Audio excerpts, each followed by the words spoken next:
কলকাতায় নতুন কিছু খুলতে না খুলতেই এত ভিড়। এটা হচ্ছে কলকাতার নতুন আকর্ষণ শব্দের জাদুঘর। Hey cuties, this is Debangi, welcome back to my channel. কলকাতার ন্যাশনাল লাইব্রেরির মধ্যেই খুলে গেছে দেশের প্রথম ওয়ার্ড মিউজিয়াম। আর 15ই আগস্টের আগে গেলে একদমই ফ্রি অফ কস্টে তোমরা এই মিউজিয়ামটা ঘুরে দেখতে পারবে। এখানে মিউজিয়াম দেখার অভিজ্ঞতাটা কিন্তু একদম অন্যরকম, কারণ এখানে শুধুমাত্র ডিসপ্লে কেসের মধ্যে পুরনো বই বা ম্যানুস্ক্রিপ্ট দেখে চলে আসতে হবে না। এটা বেসিক্যালি ইমার্সিভ আর ইন্টারঅ্যাক্টিভ এক্সপিরিয়েন্সের ওপর বেস করে তৈরি। চলো ভেতরটা একটু ঘুরে দেখা যাক। এখানকার ইন্টারেস্টিং পার্ট হলো ভাষার ইভলিউশনটা টেকনোলজির সাহায্যে ভীষণ ভালোভাবে অনুভব করা যায়। এখানে রয়েছে মোট 9টা গ্যালারি, আর সব থেকে ইন্টারেস্টিং ব্যাপার হলো প্রতিটা গ্যালারিতে এমন এমন জিনিস রয়েছে যেগুলো তোমরা দেখার সাথে সাথে শুনতে আর ফিল করতেও পারবে। এখানে ভাষা, শব্দ, সাহিত্য আর গল্পের ইতিহাসকে আধুনিক প্রযুক্তির মাধ্যমে তুলে ধরা হয়েছে। তবে ছোট্ট একটা টিপস, এই মিউজিয়ামটায় আসলে তোমরা হাতে একটু টাইম নিয়ে এসো, কারণ এতটাই বড় মিউজিয়াম যে তোমরা দেখে শেষ করতে পারবে না।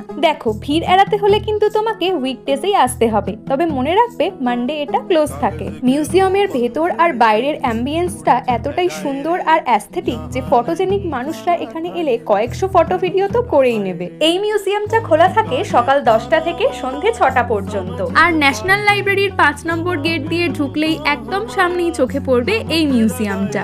আরো কিছু ডিটেল জানতে হলে কমেন্টসে জানাতে পারো। তাহলে তোমরা কবে যাচ্ছ ওয়ার্ড মিউজিয়ামে? আজকের মতো ভিডিওটা এখানেই এন্ড করছি। ভিডিওটা ভালো লাগলে একটা লাইক করে দিও, আর এরকম সুন্দর সুন্দর আপডেট পেতে হলে আমার চ্যানেলটা সাবস্ক্রাইব করতে ভুলো না। আজ তাহলে আসি, চলো টাটা।